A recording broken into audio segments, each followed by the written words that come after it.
উত্তেজনা বিধানসভায় মমতা বন্দ্যোপাধ্যায় তৃণমূলের কি ভাঙন, অর্থাৎ ভাঙনের পথে কি মমতা বন্দ্যোপাধ্যায় তৃণমূলে কি এবার নতুন তৃণমূল তৈরি হবে সেই প্রশ্ন থাকছে। তৃণমূল কার দখলে আজই পরিষ্কার হবে। দলের রাশ কার হাতে থাকবে, মমতার নাকি বিদ্রোহী শিবিরের হাতে থাকবে। টান টান উত্তেজনা রাজ্য বিধানসভায়। ভাঙনের পথে মমতা বন্দ্যোপাধ্যায় তৃণমূলেই কি এবার নতুন তৃণমূল তৈরি হবে সেই প্রশ্ন থাকছে। কারণ ইতিমধ্যেই 60 জন বিধায়ককে নিয়ে বিধানসভায় পৌঁছে গিয়েছেন ঋতব্রত বন্দ্যোপাধ্যায়। বিধানসভায় বহিষ্কৃত ঋতব্রত বন্দ্যোপাধ্যায় তিনি পৌঁছে গিয়েছেন। অধ্যক্ষকে সমর্থন চিঠি সূত্র মারফত এমনটাই খবর, 2/3 সমর্থন এমনটাই বলেছেন, এমনটাই মন্তব্য করেছেন সন্দীপন সাহা।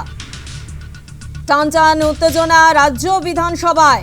ইতিমধ্যেই ভাঙনের পথে কি মমতা বন্দ্যোপাধ্যায় তৃণমূলেই কি এবার নতুন তৃণমূল কার দখলে আজই পরিষ্কার হবে। দলের রাশ কার হাতে থাকবে, মমতার নাকি বিদ্রোহী শিবিরের। মমতার তৃণমূলে কি ভাঙন। 60 জন বিধায়ককে নিয়ে ইতিমধ্যেই বিধানসভায় প্রবেশ করেছেন বহিষ্কৃত ঋতব্রত বন্দ্যোপাধ্যায়। অধ্যক্ষকে সমর্থন চিঠি এমনটাই সূত্র মারফত খবর, 2/3 সমর্থন করেছেন এমনটাই জানিয়েছেন সন্দীপন সাহা। ঠিক কি বলেছেন একবার শোনাই। এই মুহূর্তে বলার কিছু নেই।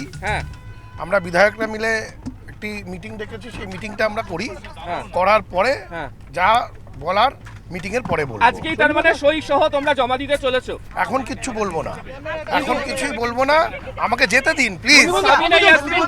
যা হবে। সাবিনা ইয়াসমিন বলে গেলেন যে আমরা বিরোধী দলনেতা নতুন করে স্থির করতে চাই। সন্দীপন এবং ঋতব্রত যা সিদ্ধান্ত নিচ্ছে আমরা সহমত পোষণ করে এগোবো। সেইটা দেখুন আমাদের মিটিংটা হোক, মিটিংটা না হলে কিছু বলতে পারবো না। মিটিংটা হোক, দেখতে পারবেন, সংখ্যাটা দেখতে পারবেন, মোর দ্যান 2/3। 60 জন বিধায়কের সমর্থনে চিঠি বিধানসভায়। সমর্থন চিঠি নিয়ে বিধানসভায় ঋতব্রত বন্দ্যোপাধ্যায়। অধ্যক্ষের কাছে সমর্থন চিঠি দেবেন ঋতব্রত এমনটাই সূত্র মারফত খবর। বিরোধী দলনেতা বাঁচাতে সমর্থন চিঠি। ঋতব্রতের সঙ্গে বিধানসভায় হাওড়ার 3 জন বিধায়ক রয়েছেন। একে একে বিধানসভায় হাজির বিদ্রোহীরা। এই বিষয় নিয়ে আমরা আরো বিস্তারিত জানবো। সরাসরি বিধানসভার সামনে থেকে রয়েছে আমাদের প্রতিনিধি প্রীতি পাত্র। প্রীতি, একেবারে রাজনৈতিক ইতিহাসে বিরল ঘটনা বলা যেতে পারে এই মুহূর্তে দাঁড়িয়ে তৃণমূল কংগ্রেসে কি ভাঙন দেখা যাবে। কারণ 60 জন বিধায়কের সই নিয়ে ইতিমধ্যেই ঋতব্রত বন্দ্যোপাধ্যায় তিনি পৌঁছে গিয়েছেন। একে একে বিধায়করা তৃণমূল কংগ্রেসে তারা বিধানসভায় যাচ্ছে। প্রীতি, তোমার কাছে জানবো রাজনৈতিক সমীকরণটা কি। একেবারেই দেখো, দীর্ঘদিন ধরে একটা এই যে সই জালিয়াতি কাণ্ড যা সামনে আসার পর থেকে একটা জল্পনা কিন্তু তৈরি হয়েছিল তৃণমূলের মধ্যে কি নতুন তৃণমূল গঠন হতে চলেছে, এবং যেটা খবর পাওয়া যাচ্ছে সেই মারফত বোঝা যাচ্ছে তা কিন্তু আর শুধুমাত্র সময়ের অপেক্ষা। ইতিমধ্যে সই জাল কাণ্ডে যে 2 জন বিধায়ক যারা অভিযোগ করেছিলেন আমরা জানি তাদেরকে দলের পক্ষ থেকে বহিষ্কার করা হয়েছে, এবং তারা ইতিমধ্যে প্রায় 60 জন বিধায়ক যারা আজ বিধানসভায় উপস্থিত হয়েছেন তাদের নিয়ে কিন্তু এই মুহূর্তে একটি বৈঠক শুরু হয়েছে। সূত্র অনুসারে জানা যাচ্ছে সেই বৈঠক থেকেই কিন্তু বিরোধী দলনেতা হিসেবে তারা কাকে চাইছেন সেই সিদ্ধান্ত নেওয়া হবে, এবং তারপরেই কিন্তু চিঠি করা হবে, এবং সেই চিঠিতে যারা বিধায়করা উপস্থিত রয়েছেন তারা স্বাক্ষর করবেন, এবং তারপরেই কিন্তু সেটা একেবারে অধ্যক্ষের কাছে জমা দেওয়া হবে। এমনটাই কিন্তু একেবারে সূত্র অনুসারে জানা যাচ্ছে। গতকালই আমরা দেখেছিলাম কুণাল ঘোষ সহ কিন্তু তৃণমূলের অন্যান্য একেবারে বিধায়করা তারা এসেছিলেন 4 থেকে 5 জন, এবং তারা কিন্তু গতকালও একটি চিঠি দেয়। অধ্যক্ষ না থাকায় সচিবালয়ে সেই চিঠি তারা রেখে আসেন, এবং শোভনদেব চট্টোপাধ্যায় তাকে যাতে বিরোধী দলনেতা করা হয় এই দাবি কিন্তু তারা জানিয়েছিলেন, এবং মান্যতা দেওয়া হয় এই দাবি জানিয়ে চিঠি দিয়েছিলেন। এবং তারপরে ঋতব্রত বন্দ্যোপাধ্যায় তিনি জানান যে তৃণমূলের যেসব আমরা জানি 80 জন বিধায়ক যারা জয়ী হয়েছিলেন যাদের মধ্যে 2 জনকে বহিষ্কার করা হলো, অর্থাৎ সংখ্যাটা 78, এবং তাদের মধ্যে 60 জন বিধায়ক তাদের সঙ্গে রয়েছেন। তারাই ঠিক করবেন বিরোধী দলনেতা কারা হবে, এবং সেই বৈঠক কিন্তু ইতিমধ্যেই শুরু হতে চলেছে। এবং বলা যেতে পারে কিন্তু একেবারে নজিরবিহীন ঘটনা। তৃণমূলের মধ্যেই কিন্তু নতুন তৃণমূল দল গঠন হওয়া কিন্তু আর শুধুমাত্র সময়ের অপেক্ষা, কারণ সংখ্যাটা কিন্তু 52 প্রয়োজন। এক্ষেত্রে কিন্তু সংখ্যাটা দাঁড়িয়েছে 60। সেক্ষেত্রে কিন্তু বিধায়করা তারা নিজেরা না এসে তারা একটা সিদ্ধান্ত নিয়ে বিরোধী দলনেতা হিসেবে কাকে চাইছেন সেই চিঠি কিন্তু তারা অধ্যক্ষের কাছে জমা দিতে পারতেন। তবে দেখা যাচ্ছে ইতিমধ্যেই সই জাল কাণ্ড, ইতিমধ্যে এই বিরোধী দলনেতাকে ঘিরে যে সই জাল কাণ্ড তৈরি হয়েছে সেই জায়গায় কিন্তু তারা আর কোনো রকম রিস্ক নিতে চাইছেন না, কারণ পরবর্তীতে কোনো বিধায়ক যদি অস্বীকার করেন যে তিনি উপস্থিত ছিলেন না, সেই কারণেই সমস্ত বিধায়করা তারা এই মুহূর্তে একেবারে সশরীরে বিধানসভায় উপস্থিত হয়েছেন। তাদের বৈঠক চলছে, সেই বৈঠক থেকে তারা বিরোধী দলনেতা হিসেবে কাকে চাইছেন সেই সিদ্ধান্ত নেবেন এবং তারপরেই একেবারে সবাই মিলে তারা অধ্যক্ষের কাছে যাবেন এবং এর কাছে গিয়ে কিন্তু সেই প্রস্তাব জমা দেবেন, এমনটাই কিন্তু ইতিমধ্যেই সূত্র অনুসারে জানা যাচ্ছে। অর্থাৎ সইজাল কাণ্ড সামনে আসার পর যে জল্পনা সৃষ্টি হয়েছিল, অর্থাৎ তৃণমূলের মধ্যেই কি নতুন তৃণমূল দল তৈরি হচ্ছে, তা কিন্তু একেবারে সেই জল্পনা আর একেবারে বাস্তবে পূরণের অপেক্ষা। কারণ একেবারে তৃণমূলের মুখ্যমন্ত্রী মমতা বন্দ্যোপাধ্যায়ের ঘনিষ্ঠ যেসব বিধায়করা ছিলেন, রতিন ঘোষ, চন্দ্রনাথ সিনহা, তাদেরকেও কিন্তু আজকে দেখা যায় তারা এখানে উপস্থিত হয়। প্রত্যেকেই যখন তাদেরকে প্রশ্ন করা হয়, কেউ বলেন ব্যক্তিগত কাজে এসেছে, কেউ বলেন আই কার্ড সংগ্রহ করতে, তবে সেই জায়গায় সাবিনা ইয়াসমিন তিনি কিন্তু যে মন্তব্য করেন একেবারে তাৎপর্যপূর্ণ মন্তব্য করেন। তিনি বলেন বিরোধী দলনেতা কে হতে চলেছে তা ঠিক করতে এসেছি আমরা। এবং তারপরেই সন্দীপন সাহা, যার বক্তব্য তুমি কিছুক্ষণ আগেই শোনালে, সন্দীপন সাহা কিন্তু তিনি একেবারে পরিষ্কার জানান যে তাদের বৈঠক রয়েছে, সেই কারণেই সমস্ত বিধায়করা উপস্থিত হয়েছেন। এবং সূত্র অনুসারে যে খবর তোমায় আবারও বলছি, ইতিমধ্যেই সেই বৈঠক শুরু হয়ে গিয়েছে এবং শুধুমাত্র কিন্তু আর কিছুক্ষণের অপেক্ষা এবং তারপরেই কিন্তু এক নজিরবিহীন ঘটনা দেখতে চলেছে গোটা রাজ্যবাসী বলা যেতে পারে। অর্থাৎ তৃণমূল দল, সেই তৃণমূলের দলের মধ্যেই কিন্তু নতুন তৃণমূলের উৎপত্তি এবং এক্ষেত্রে কিন্তু তৃণমূলের সুপ্রিমো যিনি রয়েছেন মমতা বন্দ্যোপাধ্যায়, তার কোনো কিছু করার থাকবে না। কারণ সেক্ষেত্রে যদি 60 জন বিধায়ক তারা বিরোধী দলনেতা হিসেবে কাকে রাখতে চাইছেন সেই বিষয়ে যদি তাদের সম্মতি থাকেন, সেক্ষেত্রে আর যারা রয়েছেন তাদের কিন্তু সম্মতির প্রয়োজন হয় না।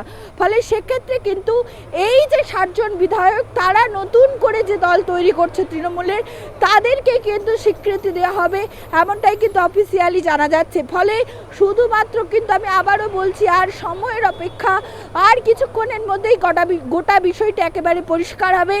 ইতিমধ্যেই তাদের বৈঠক শুরু হয়ে গিয়েছে, সেই বৈঠকের শেষে তারা যাবেন, একেবারে একটি চিঠি তৈরি করবেন বিরোধী দলনেতা হিসেবে কাকে চাইছেন, সেখানে তারা স্বাক্ষর করবেন। তবে পরবর্তীতে যাতে কেউ না বলতে পারে যে এটা সইটা নকল করা হয়েছে, সেই কারণে কিন্তু প্রত্যেকে যাবেন এবং সবাই মিলে কিন্তু অধ্যক্ষের কাছে সেই চিঠি জমা দেবেন, এমনটাই কিন্তু ইতিমধ্যেই সূত্র অনুসারে জানা যাচ্ছে। একেবারে প্রীতি, বৈঠক ইতিমধ্যেই শুরু হয়ে গিয়েছে। বিধায়করা, তৃণমূল কংগ্রেসের বিধায়করা তারা বৈঠক করছে। আপাতত তুমি পরিস্থিতির দিকে নজর রাখো এবং বৈঠকে কি হয় সেই দিকে আমাদের অবশ্যই নজর থাকবে। আপাতত ধন্যবাদ তোমায়। 60 জন বিধায়কের সমর্থনে চিঠি বিধানসভায়, সমর্থনের চিঠি নিয়ে বিধানসভায় ঋতব্রত বন্দ্যোপাধ্যায় তিনি পৌঁছে গিয়েছেন এবং একে একে তৃণমূল কংগ্রেসের বিধায়করা তারাও পৌঁছে যাচ্ছেন বিধানসভায়। অধ্যক্ষের কাছে সমর্থন চিঠি দেবেন ঋতব্রত, এমনটাই কিন্তু সূত্র মারফত খবর। বিরোধী দলনেতা বাঁচাতে সমর্থনের চিঠি ঋতব্রতর সঙ্গে বিধানসভায় হাওড়ার 3 জন বিধায়ক রয়েছে এবং একে একে বিধানসভায় হাজির হচ্ছেন বিধায়করা। রয়েছেন অরূপ রায়, শিউলি সাহা, বিধানসভায় হাজির সাবিনা ইয়াসমিনও। বিধানসভা পৌঁছেছেন স্পিকার রথীন্দ্রনাথ বসু, অর্থাৎ স্পিকারের কাছে এই চিঠি জমা দেবেন ঋতব্রত বন্দ্যোপাধ্যায়। দলনেতা কে হবে, বিরোধী দলনেতা কি কে হবে সেই বিষয় নিয়েই কিন্তু সমর্থন তৃণমূল কংগ্রেসের যে বিধায়করা রয়েছেন তাদের সমর্থনের চিঠি রথীন্দ্রনাথ বসুকে জমা দেবেন।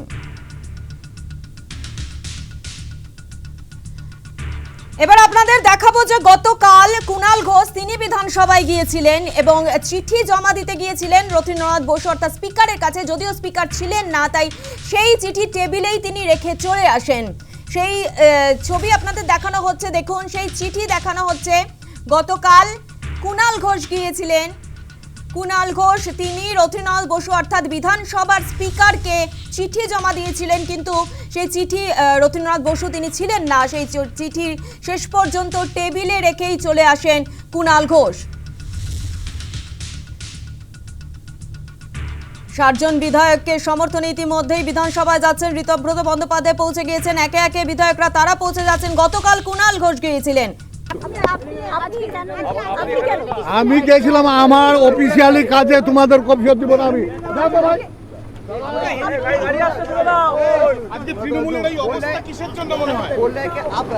আরে তোমরা কি পাগল হয়ে গেছো নাকি ভাই? 58 জন বিধায়ক তারা সই করে হ্যাঁ, আমি গাড়ি ধরবো, ছাড়ো তো। আপনি কি বলবেন? হ্যালো, কি বলবেন? আমি কিচ্ছু বলবো না, কিচ্ছু বলবো না, ছাড়ো তো। আপনি কি বিক্ষুব্ধ লোক আছেন? আর মধ্যে নেই, কিচ্ছুর মধ্যে নেই। আপনি